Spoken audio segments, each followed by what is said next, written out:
Welcome back to Prop by the Bar, episode 11, Gareth. Wow. And we are here back at our usual spot at Geelong Sallador, so thanks for having us, John. We've had a bit of everything this week. We've had... The sun's shining. Yeah, we're out of lockdown today. We had an earthquake last week. You got yourself a new vest. I know, because the D's won, so I had to get myself a new vest. You can see that it's a dark grey colour in dismal because I barracked for the dogs and it just went... Well, I don't, I got the cats, but the dogs were my second team. And unfortunately I lost, but I'm lucky I got it on the Bet Live thing in the last 3 quarters and, got myself out of trouble there. So, you got to watch that Christian Petrarca. What a player. I'm glad. Absolutely murdered us. Gamble responsibly. I'm glad we had that conversation. But anyway, back to property. We are out of lockdown as of today again, which, you can see the movement in inquiry from an agency perspective happen overnight when they announce an easing of restrictions. I've sent out an email and done some surveys and it's such an interesting time. Most of the agents are saying it's really hard to control what's coming and what's going, when they're going to do a campaign, when they're not going to do a campaign. Yeah. So I originally sent an email and asked, 10 of the major agents have said, how many listings would be coming on the market over this spring campaign? How many are in the pipeworks? And they all said, we've got plenty, or there's enough there, but it's really hard to grasp how many are going to start when and how you can keep them interested to come again and put their stuff on the market when it's a hit and a miss. Yeah. So it's are we in lockdown? We're going to be out of lockdown. Are Melbourne purchasers going to be able to get down here to see the properties? So it's an interesting time in the marketplace for the agents, I would have thought. Yeah, I don't know. And like anecdotally for myself, being a commercial agent, that 60-odd% of my buyers are Melbourne based. So I know personally, I'm sitting on some campaigns and ready to go on property. They've been photographed, the ads are ready, but I haven't pulled the go button on them yet because, half of my audience is missing. Well, before you jump to these commercial ones, seems to be quite a drought of properties on the market at the moment, and we're seeing a lot of people paying big numbers for property. There was a property in Herne Hill on the weekend that sold for $895 that was listed at $730,000. There was another property in North Geelong that was listed at $705 that sold for $860.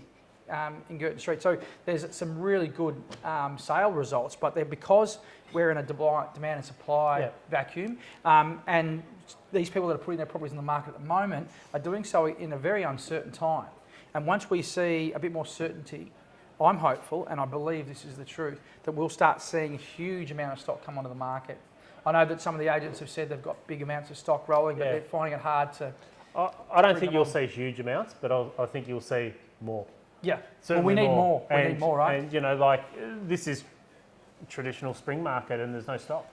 You know what I mean? There would normally traditionally be a lot more stock on the market, and it's been delayed a little bit because we've dipped in and out of lockdowns, but, there is stock coming. How do you have certainty? I want to sell my house, but I want Melbourne people to come and look at my house. I want to have the widest amount of people look at my house so I get the best price, and they can't get out of Melbourne. So I think once we see lockdowns in Melbourne finish and we see some certainty back, I think we'll see some supply back. Yeah. And I tell people at the moment to just cool your hooves a little bit, like just relax. It's not the end of the world.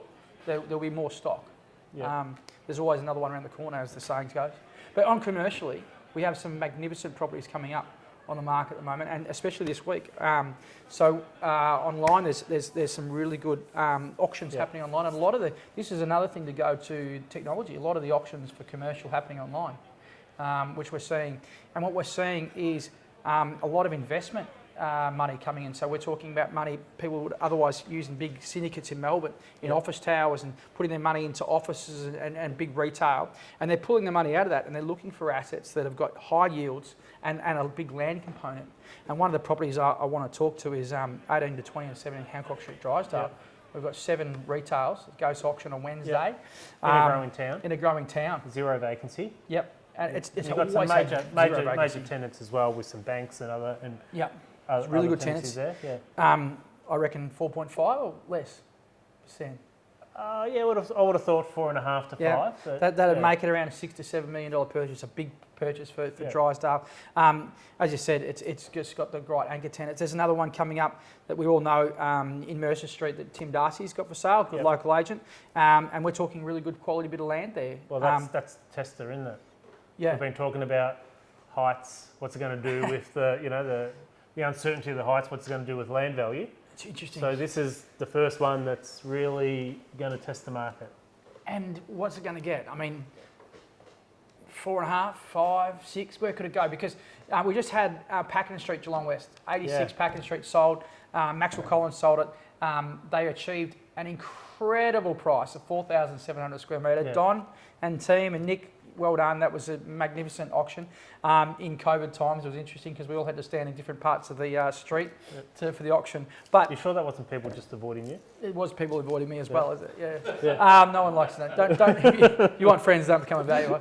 But we sort of. It was just. What an amazing sale, 4,700 a square metre. Yeah, huge. Now, to put that in context, it was commercial 1, I think, or commercial 2 zones. So, I think it was commercial 2. So, to put in context, put the same zoning, there was a sale in Gordon Avenue in 2019 of twice as much land, 2,500 square metres land. People would know it as the new Jeep dealership where that is now. Now, that was sold, it's the same zoning, that was sold for 2,039 a square metre. A better building on it too. It's a better location. Yeah. Gordon Avenue there would be a better location than Paco. So for 2,039 square metre to 4,700 square metre now in like 18 months. Well, you talk about property increasing over time.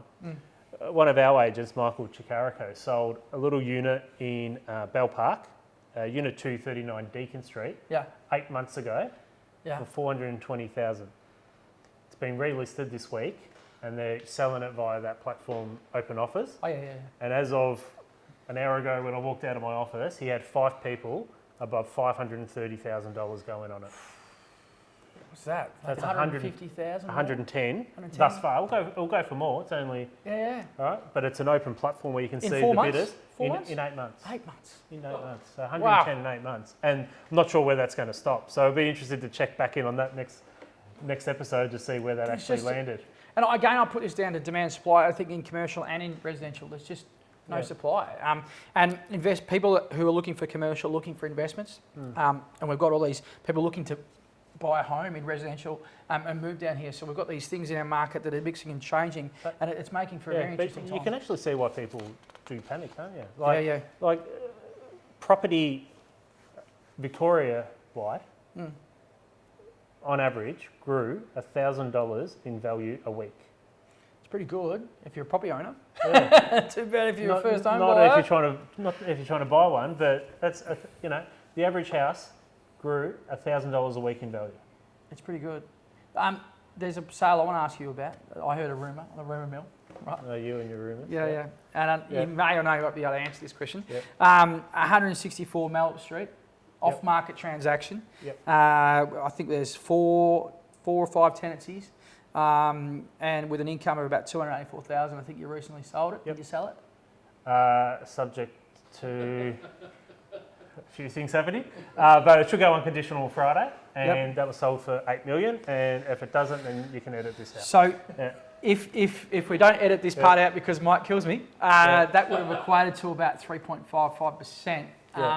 So that's the tightest yield, or one of the tightest yields we've seen in Geelong. And it goes back to what I'm saying about investors trying to come into town and buy land-based real estate. Well, going to land bank, and it is a great development site, and it's confidence in the future. It's what's happening in Geelong. So Geelong's not going anywhere but gaining population, so you can see why people are looking for these type of sites. Yeah, and to look at other markets like the apartment market, for example, apartments. We've got a couple of big ones on the market at the moment that will really set a barometer. I think McGrath's seem to be the apartment specialist at the moment, and they've got one in Rippleside in Drumcondra they're listed at 2.9, and another one in Eastern Beach in what do they call that? The Edge. Yep. I think that's supposed to be at around 3.7. So there's some really good property. That's 4 bedrooms, 3 bathroom apartments. Wouldn't dream to get that type of value apartments. I know. A few years ago. You couldn't get an apartment above 1.5 million a few years ago. Now we're talking $3 to $4 million. $4 million. Yeah. It's exciting. Yeah, it's good. Yeah, it's good. Well, what better view can you have in Geelong? I know. It's brilliant, isn't it? Yeah. So we're going to have a bit of a different slant on having a guest. We've actually got 3 for the price of 1 this month. So we're actually going to talk to some builders in Geelong. So we've been really fortunate to get the regional developer of the biggest residential builder in Australia, Simon Taylor from Metricon, to come in. We also have Gary Watts from Signature Homes and Mark Lemaistre from Lemaistre Builders. So they're all going to have different challenges. Yeah. And the reason why we've asked them, there's been lots of conjecture over getting materials and the cost of building and quoting at the moment. So you've actually got some interesting I'm going to put some moment. context to this discussion that's coming up with these guys, because we're at a fascinating part. COVID has meant that governments have all reacted differently around the world, and what we're seeing in Australia and in Geelong is really happening globally, and that is that there's a contraction or a escalation of construction costs, because a lot of governments like ours have used government incentives to drive building programs, and they're doing it all around the world. What this has led to is building costs going through the roof, and that's having an impact on first home buyers and other people who are trying to come into the market. So to give you an idea, building costs in Australia have risen faster than CPI, right? CPI this year in the last 12 months is listed about 1.1%, where construction costs across the country are at 3.3%. So we've got huge amounts of growth in construction costs, which is making it harder for first home buyers and harder for everybody in all different parts of the market. I'm going to read out some statistics because it's a bit easier than trying to just off the top of my head. But some of these statistics are given me by a local builder, Gary Watts, who's going to be with us a bit later on in the show. And he's hot off the press of some constructions he's recently been doing in Bell Parks around Geelong. So it's, and I'll relate these to some of the national statistics later. But for example, Pine Framing. So originally when he quoted this job in March 2020 to when he actually started doing the job, so he paid $2.30 for a 90 by 35 bit of timber. And when he started doing the job today, it's at $4 to buy that bit of timber, 42% increase in the timber. And LVL, for example, which is the bit that goes above doors and stuff like that, the big bit of timber, they've gone from about, what were they, $15 a metre to about $20 a metre, so about 25% increase. Electrical. Doesn't sound a lot, but when you've probably got 20 doors in your house and you're the cost of that. And cable's gone up by 50%, conduit's gone up by 25%, PowerPoint's by 20%. I mean, we're getting all this stuff from overseas as well, like PowerPoints and all this sort of stuff that gets manufactured, even that stuff's going up. Steel prices have gone up, iron ore prices have gone up by about 173 bucks a tonne, so that's a big number, and that's playing into steel prices. Steel mesh has gone up, 42% increase for steel mesh, and steel mesh goes in all your slabs and all that sort of stuff for every build. You've got PFCs going up by 30%. Gary will tell me what that means later. There's quite a lot of stats here. On average, the frame for this house in Bell Park, the cost of the frame went up by 70% between March and today, when it was time to... March last year. March 2020 to now. So he quoted it in March 2020 and went to build it today. It's gone up by 70%. And it's sort of, I think most people think, the builders put the price up, whatever, but a lot of the builders have had to actually wear this cost. A lot of them have, because they've gone into contracts already, and so that's then playing on their margins. They wouldn't have seen increases in that short amount of time before. So we used to quote the average builder's margin of 20%. I don't know if that's true anymore. When you're buying this, they're taking a big hit. Yeah. And they're going to have to start building and schedule risk. When they're going to be able to start the build, that's going to have to impact their costs. They've got, at the same time, they've got this thing where they've got to try and for the big producers. We're lucky enough to have Simon Taylor here later, which is going to be great because he's the regional guy for Metricon, and he, they've got to keep their construction costs below a certain number so that their first home buyers can stay underneath the government incentives. Yeah. So that's a huge challenging. So for that marketplace. So I think in context of this coming discussion, there's a lot of stuff happening in construction that a lot of people out there should be aware of. When you're talking to your builder, give them a bit of slack. They're copying a lot at the moment, and they're doing a good job. We've also got a labour shortage as well, which plays on top of just the material shots, because we've got an increase in domestic construction across the country has gone up by 17.4% in the last quarter. Right, so and almost 50% across Geelong region. So construction prices and labour shortages, it's all playing into put a lot of pressure on builders. So I'm really happy that we've got a few of them here, and we'll cut them a bit of slack and give them a few glasses of wine and see what they've got to say. So we might get straight into interviewing our three guests. And again, if you want to hear from us, make sure you hit subscribe, and you'll get the latest episodes as they come. So we'll go straight into our guests.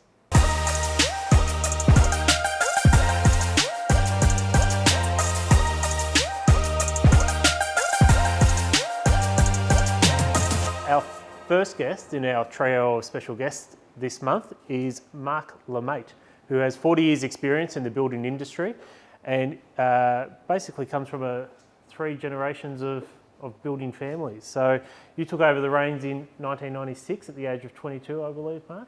Yeah, no, it's something that we've been lucky enough to be going 3 generations, just heading into our 4th now, with all my kids, Em and my kids are involved in the business as well. So it's been lucky enough to be sort of servicing the Ballerine for a fair few years now, which has been great. How many kids you got involved? Yeah, I've got so Em and I got 5 kids, so which is you were busy. Yeah, a bit of an effort. So but it was something that we thought none of them were going to sort of come into the business, and now all of them bar one. Phoebes, she's the youngest one, and she's the only one who isn't involved in. No pressure on her then. No, we're hoping that she'll be one of the good ones. So, Mark, you've got a reputation of building some of the most outstanding properties down the Ballerine. What was it like as a 22-year-old taking over the family business? Yeah, look, it's something that we've always been a little bit different. We're one of the few builders where we actually design our own stuff. So we don't do architects work. We don't. We basically design. Yeah, people want a Mark Lemaistre designed product. They come to ourselves, and we just love designing something a little bit different. And we love. Dad taught me at a young age how to engineer, how to design. It's something that we've done that for forever, and we just love creating properties that sort of I suppose look a little bit different and test the engineers as well. They do look great, and they stand out. I mean, there's one of the ones that everybody knows, and it set the bar for one of the highest sales on the peninsula down in Ocean Grove. It's the Terrace, isn't it? Yeah. $6.2 million sale. Yep. You can't miss it, can you? No. It's something that we sort of. I always, growing up in Ocean Grove, I always wanted to build a house on that corner. It was always a double block for vacant. It was vacant for probably over 20 years, I suppose. So it was something that I drove past there every day and sort of pictured the house that if I had got the chance to design, I would do it. We were lucky to live there for 5 years, and it was a great spot. So yeah. Does it really have a water slide inside, or is that just a fable? It does have a water slide. So it has a water slide and a fully netted in cricket net. It's got a 3-story waterfall. It's an impressive house. So most of your clientele would be you're focusing on the higher end properties for our guests, and a lot of your clientele would be coming from Melbourne based, is that right? Yeah, probably about 80% of the houses that we design for people and build down in that area are from Melbourne based. So yeah. And just to create some context, so the average build that you'll be doing would be 1 or 2 a year and that sort of number, and they'd be fairly high end. What would be the average build price? Probably average. We tend to float between 1.5 to probably 3.5 mil is probably that range. We tend to probably do around 4 to 5 houses a year. We used to do a lot more houses,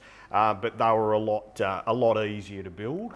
So now we sort of just more concentrate on the more specialised type. What were they easy to build? Was it a lack of labour now, or supplies, or why are they getting harder? Yeah, I think it's the industry at the moment. Obviously, has had a huge supply shortage. That's been probably the most difficult thing for most builders, and to try and get timber and materials and that when they've needed it, and then when we order it and it comes 3 months later, and unfortunately it gets the prices of those materials have nearly doubled. So that's been really difficult as far as those things.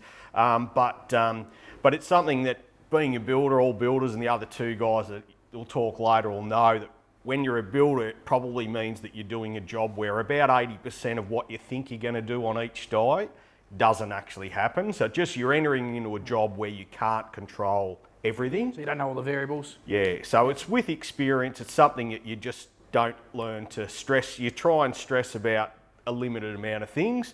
Just find the positives, and move towards that. Mark, to quantify your 80% Melbourne, yep.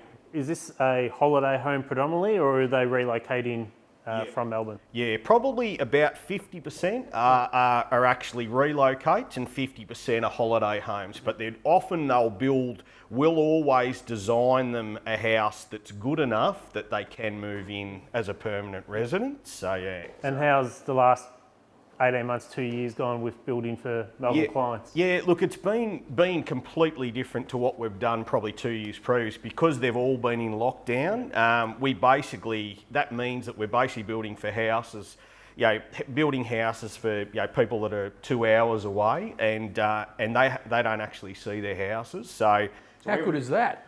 Yeah, look, it's something that like the clients will tell you, I get more excited about the house than what they do. So it's something that we love to show them. We love to show them what we're doing, and that's the biggest thing that I get out of. So if I was to ask you a question, building a house 2 years ago took you, say for example, 3 to 5 months. Now building it in the current shortages, what's it taking you now? Yeah, look, there's definitely as far as the timber shortages, I think most builders would probably say that they've added at least sort of 2 to 3 months onto time frame. There's been an absolute timber that I would have got in 2 weeks is now probably 3 to 4 months. And are you pricing in the scheduling delays and things into your pricing as a builder now? Something that I suppose we're different. We don't pass on any increases. So any increases that we get on timber, we wear. Anything that we get. A good bloke. Well, it's something that at the end of the day, the clients are in lockdown. They don't need extra stress to be doing that. So it's something that we've never done. We've been doing it for, I've been running it for nearly 30 years. We've never passed on $1 increase to our clients. How much more expensive is it to build a house today than it was, say, at the start of last year? Well, we're doing a 3-story house at a 104 the Avenue, and they're pine, so just their pine on their house. From April to now, the difference would be close to maybe an extra $25,000 to $30,000. That's just the pine, just for their frame, and that's not including anything to do with any materials for the house. There's definitely been a huge increase in prices down the Ballerine. Is the secret fully out? Is there any bargains to be had down there, or is it? Yeah, I think that like my job, I suppose, over the last 25 years is just to increase the value of Ocean Grove. That's what we do. We try and encourage all our customers to build the best property they can once they secure that great spot. So that's what we've tried to do our whole lives, and encourage people, if they're coming to build in the town, come in, we don't care, but build great stuff, great stuff. If you build average, we don't really want you. We'd prefer you to actually don't underplay the Ocean Grove as an actual town. It's a great town, so honour it with the best stuff that you can do. And but I think that there's still some. I think it's still there's still some properties that are still pretty good value down there, and we think that there's still some growth to come in the town and the coast as well. But now we're finding that there's feedback now. Timber suppliers are getting a little bit more supply, which is great. Those timber yards are starting to lock in some numbers for us builders. So I'm really excited about the back end of this year and then the front half of next year. So which is really exciting, because we'll now recontact those customers that wanted to build with us, but the market of the materials was probably a little bit volatile at the time. So with our building, we normally see the new trends are in the top end houses and then filter through the market in time.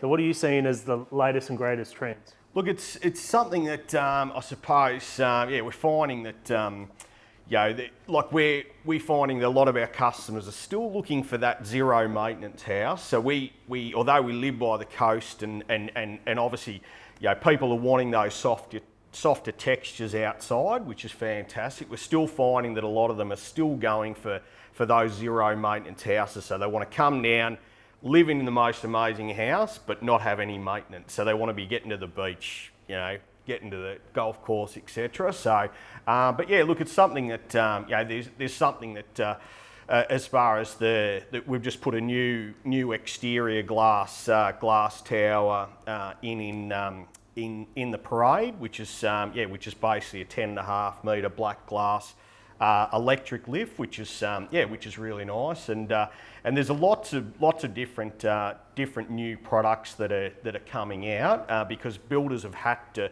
try and get some alternative products, which is something that we're exciting to try too. But with products, we don't jump in. We'll let someone else experiment, get the feedback, and then if it's good, we'll jump on board. So yeah. Well, thanks very much for being with us today, Mark. I really appreciate your time. I know you're under a lot of time pressure, so for fitting us in, we really appreciate it. My pleasure. Yeah. Thanks again. Really appreciate your time. Thanks. No, cheers.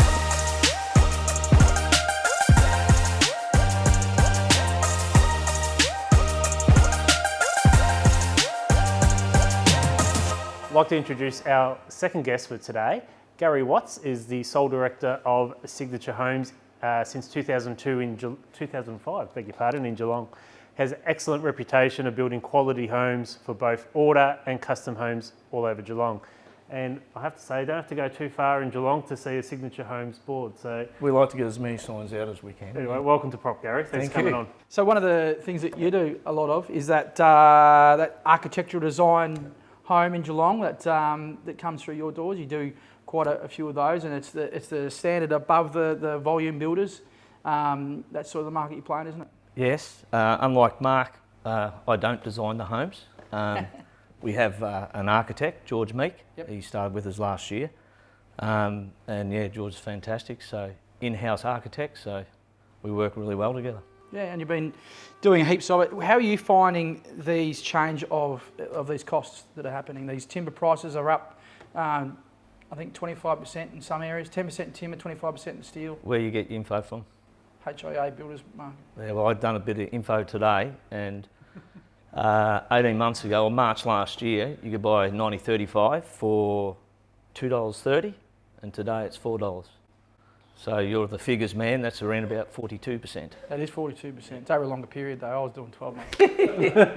So, and it's not just timber, it's steel. It's like sheet of mesh for concrete. Don't you find it ironic that we're producing more timber in Australia now than we ever have, but we're buying it at, as you say, 100% or 42%? Well, I don't know why it's happening, but yeah, it's happening. How hard is it to price a job at the moment? Well, if you go to get a quote from, we used to always stick frame, but if we go to prefab, you get a price. It takes 8 to 9 weeks to get a quote, and if I place an order today, I could have that delivered in April, and they hold the price for 90 days.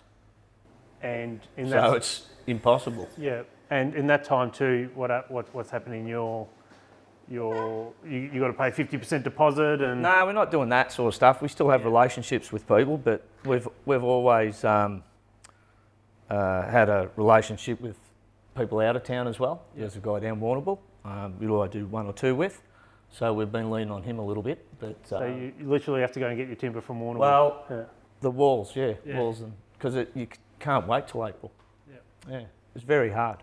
And what's the demand like to get new homes? Have you got a lot of inquiry? Yeah, we have enough for us anyway. Yeah. So we're not building. Is it over COVID? Has it increased, decreased? It'd probably be similar, maybe decreased a little bit, but I think the leads are more genuine. Yeah, right. So you're dealing with people that are wanting to build. And where are they coming from? Are they Melbourne, Geelong based? If I was to pick, it would be around about 30% Melbourne. Yeah, right. Yep. Where's Geelong based? Yeah. And in what areas? Melbourne people, are they? Yeah, we've done a couple in Torquay. Yep. Also down at Heads. So all over the place really. Yep. Mainly coastal. And what's all this shortage done to your timeframes in terms of what would you generally quote for? Well, you probably allow. You have to allow. Like Mark said, there's not. We don't have prime costs in our contracts, but what we do have to do is make sure that we're allowing, guesstimating what it's going to cost. Yeah. Has it been the trickiest time in your building time to quote projects? Probably the world was going to end when GST was coming in, Yep. and we got through that okay. That was all okay. Yep. But There was a millennial bug before that. oh well, We got through that. yeah. And I guess we'll get through this as well, won't we? Yeah. So yeah. Is there a light at the end of the tunnel with supply? Well, speaking to suppliers today, they find out pretty much from now to the end of the month what they're going to be allocated. Yeah. Once they find out what they're going to be allocated, then they can then forecast what they're going to give for their to their clients, Yeah. I guess. Do many of your purchases fall under the government incentive ones, or is it? Yeah, not a lot. We did have a couple. Do you reckon that program sets the bar too low now? With purchase of land being at 400,000 sometimes and above for land, that's not leaving a lot for the building contract, especially with escalating prices of materials and labour. So, do you think that should be readdressed, some of those government incentives programs? Well, it's probably not for me to say, but smarter people from me would make that decision. But all I know is when I built my first house, 1991, I bought the block of land for 35,000, and the house cost me 110. I built it myself, 110. So the ratio, the land was 30% Yeah. of the cost. What is it now? Now it's 120%, 130%. Which way? Yeah. Like the land Yeah. compared to the house, the land's the same. Yeah. So in some cases. So on that, what is the average spend on a house that you're building? Yeah, we average probably around 1.1 to 1.2. Yeah. So yeah, we still build like $700,000 homes, but we also build $200,000 homes, $2 million homes. Yeah, 200 wouldn't 200 no. build you much these days. Yeah. No.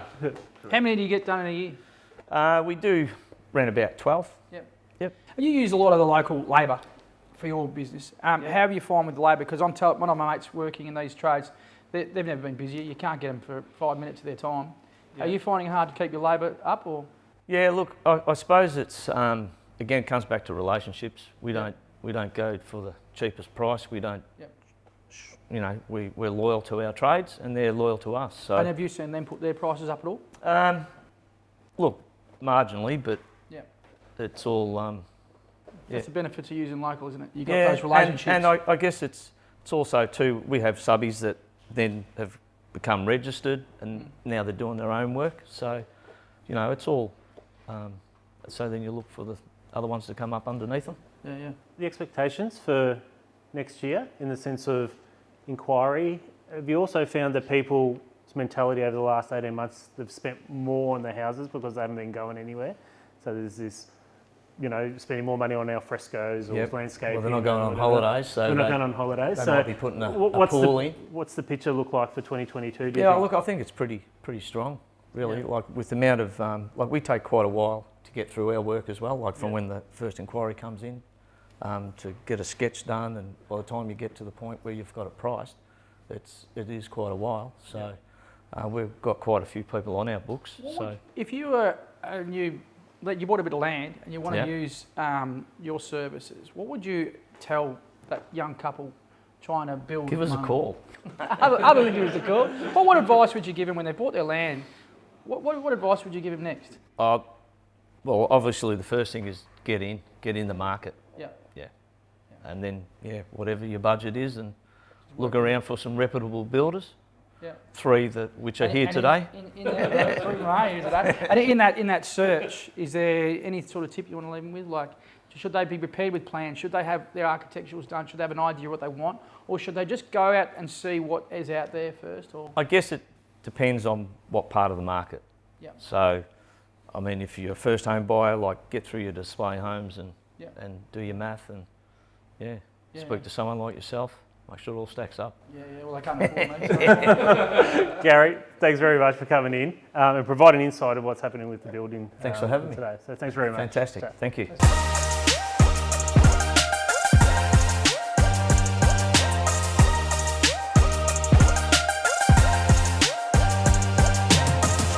And our last guest for today is Simon Taylor, who's the Regional Manager for Metricon down here in Victoria. So thanks for joining us, Simon.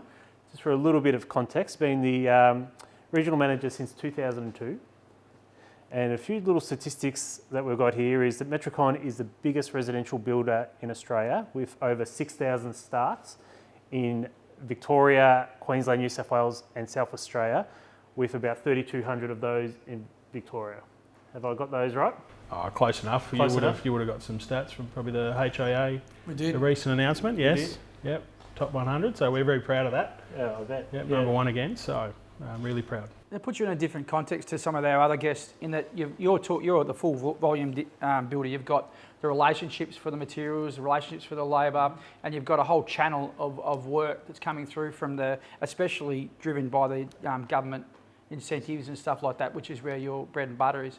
How are you finding the marketplace, COVID? Are you changing the way you do things, and what's your insights?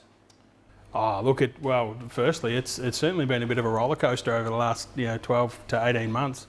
I think Gary mentioned about it was hard to know exactly how to tackle a few things, but look, we've ridden the back of the government incentives a bit, and we made some decisions to focus on that as a volume builder, and really try and service that type of inquiries. But I guess from the biggest issue that's facing us, or the industry, or the more greenfield sort of builder, is that the council have been great with the zoning of land, but the biggest issue is that if you look at say Armstrong Creek, that the land for, if we keep up the current rates of sale, then 2 to 3 years time, there's nothing going to be left out there. UDIA says that we've only got less than 5 years worth of lots. And last month, I think we mentioned in a previous episode, in the month of March, they sold 654 lots across the region, but we're only producing 259. So we're way behind on what we want to do. And we thought Lovely Banks was going to come on, and now with the golden moth and things like that, that's slowed down. So now we've got other issues that are slowing down, bureaucratic issues from DELP and others that are slowing down this access to land. We're starting to see builders and land developers coming out of Melbourne, coming out of places to the regions, on the back of what is it drying up in Melbourne as well? Is that the reason they're looking down? I mean, you look at our permit numbers. We've grown from, I think it was around 2,500 permits basically 12 months ago, and it's increased by about 50% to nearly 4,000. Yeah, it's crazy. What's the demographics? Who are your customers? Oh, look, one of the benefits of amongst many with Metricon is that we deal with our traditional first home buyers that need a little bit of support with probably a more traditional house and land sort of package customer, and also a bit of finance requirements there. But look, and I guess it's one of the opportunities that, say, Geelong has, is we've got infill sites or infill opportunities with some of our product. I'm personally doing a townhouse project myself over in Highton. What building you select? Yeah, that's it. Yeah. So but it's really exciting times, because if we're here talking about some of the challenges, but one of the benefits that with Metricon is that we deal with our first home buyers, but also, and look, we've got some Mark and Gary with their aspirational product. To be honest, we're not there. We certainly have some offerings in that area. And you've got such a huge increase in 50% approvals, and I think we're at 25% extra population growth to the region, that sort of stuff. So there's a lot of stuff happening. How do you manage that many projects? Oh, look, it's a challenge, but I guess I'm not sure if you guys have seen, or our audience would have seen, we're just building a new office in Fine Street. I did, and I was leading to that. I was hoping you would come to there. That is such an exciting part, I guess part of our future, because we employ over 100 staff in the Geelong region now. So that's certainly a positive part of. I had the benefit of seeing those plans off the plan when I'd worked for the person you've leased it off and purchased off. But it's a great spot. So office is a whole different game in Geelong at the moment. It's really interesting that you've gone out there, because it goes back to something we talked about earlier in the program around offices. But I want to push you back towards the building stuff if we can, rather than banging the office, because we've already covered that a bit earlier today. But one of the things is you've got these contracts to supply your materials and your labour pretty well in play. But what we're hearing is that this issue of materials and labour costs is a global issue. It's not just into Australia. So when you go for your national contracts for supply of timber and steel and all those sort of things, are you finding that those global pressures are now having some impact on those negotiations?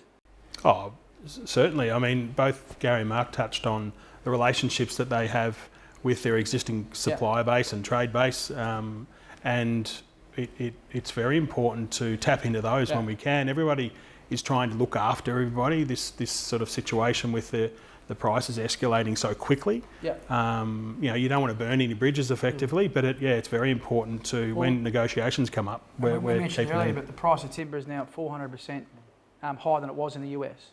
And but Australia's producing more timber now than we ever have, but it's mostly going overseas. Does that little piss you off a little bit when you're doing your contracts? Yeah, look, it is disappointing. I'm sure there's reasonings for it, but I guess it's part of the hurt. That everyone's experiencing in the industry. There's always great stories in regional and, you know, the growth corridors and all that. What's the view in terms of the bounce back, or where Melbourne will be post-pandemic, sorry? Oh, look, I think they're going to face sort of similar scenario as any regional area. Is that you know, they've got to source the land parcels, and one of the conversation about the government incentives with the home builder grant and even the first homeowners grant, particularly in regional, you know, changing back to $10,000, that brought so much forward that it's going to be a massive challenge. And I guess from, you know, we focus on regional, not really answering your question, but we focus on regional, and, you know, our current, the other guys talk about the level of inquiry that's coming out of Metro, and we're certainly 30, 40, up to 50% at times with the inquiry that's coming down from Melbourne. So what I find interesting about that is that it's not just regional here in Geelong. It's a good story. It's Colac and Warrnambool, and you've got a lot of land opening up where you guys are very prominent around Colac and Warrnambool and these regional markets that you're pushing really hard. Look, it's an interesting part of the whole regional story. Is you look at somewhere like Warrnambool and even Ballarat. At once upon a time, you could just literally walk in and say, "Can I have a titled block of land?" Those times are gone. They're very few and far between. Majority of, if certainly a very, very high percentage of the titled stock has gone, even in the likes of Warrnambool, Colac, and the areas of Ballarat as well. So I mean, the average price of block in Warrnambool's gone from 130,000 less than 12 months ago to 190,000 now. So it's really jumped in price, and the same thing with Colac and Bendigo. You know, land is soaring as well, which is putting pressure on. Just lastly, the trends. Ask Mark, but Mark's, you know, houses are a different level, so to speak. But, you know, I know in the past we've seen home cinemas, and then it's all been about the alfresco and all that. What's the latest trend, or what's the next trend? Well, the latest one is the home office. Is just people everyone working from home. That's been the big trend. Look, from our perspective, I guess we're seeing that there's a real taste for. I think Gary mentioned, you know, he's not travelling anywhere right now, and a lot of our customer base is the same. So they're actually looking to put a bit more into their home. You know, our average contract values have increased just by the not necessarily the floor plan and the like, but the little detail that a customer wants, whether it be their kitchen or bathroom and the like. That's where they're spending some of their money, and then, you know, hence it's really important for us to be able to showcase that in our new studio over at Metricon on Vines in Vine Street. Well, thanks for coming in. Really appreciate you providing insight from another perspective, and we look forward to seeing the new showroom office. Yeah, great.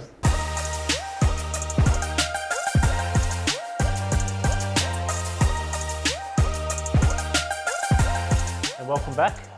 Just want to thank our three guests. Very fortunate to have Simon Taylor from Metricon here, and two stars in the building industry, Gary and Mark. So thanks very much for coming in. And if you're going to build, make sure you support local and use a local builder.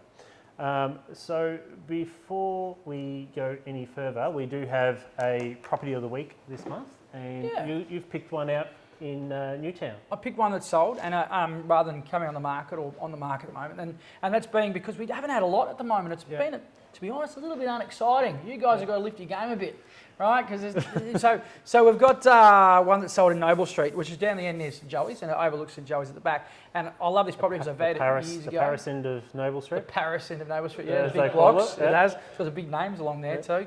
So there's probably double story looks at the front, but it's actually 3 stories because the land falls away there. It's a beautiful big home, and Marcus Faulkner Hodges sold it, and they did a great job, and they got 3.4 million, which is a big number for Newtown and a big number for Geelong. But now it's becoming just it's no longer how we would see it as being a big number, but it is probably the biggest number we've had in the last few months for anything that's within inside the Geelong CBD area. A lot of these big sales we've been seeing have been down the coast. And so it's good to see some money coming back in Geelong a little bit. Well, there really hasn't been much to buy. Well, there hasn't been much to buy. Yeah, that's true. This property, beautiful, it's a huge home. It's got a pool, 4 bedrooms. 4 bathrooms, double lock-up garage. It's got 4 living areas, billiards room. It's got everything really. It had a lot going for it, and Hodges did a great job of marketing and selling it. It's being there in that precinct of Newtown. You'd be close to the schools. You're close to Sacred Heart, and you're close to Geelong College, and that's always been a spot that's been looked at, like highly regarded, and it's on big blocks of 1,000 square metres. And the only other sort of spot you get big blocks like that is when you go over to the Strawn Avenue and over there near Parramatta Avenue and Matterford Heights, and you go. There's a couple of other spots around Geelong where you get big blocks with established big homes on it, and that's one of them. So it was a great sale, and well done, guys. It's a beautiful home, and good luck to. I heard it was a Melbourne buyer that bought it, so it's more people coming to Geelong with big money. More the merrier, I say. Yeah. So, anyway, been a great episode. Thanks for tuning in. I'd like to thank our 3 guests in Simon, Gary and Mark. Great insight to what's happening in the building game and escalating costs at the moment. Again, like to thank John Helmer at Geelong Celador, Johnny Fitz for putting it all together, Chris behind the camera at Moo Media. And again, don't forget to subscribe, and we'll see you next month. Thank you. Next month. Cheers.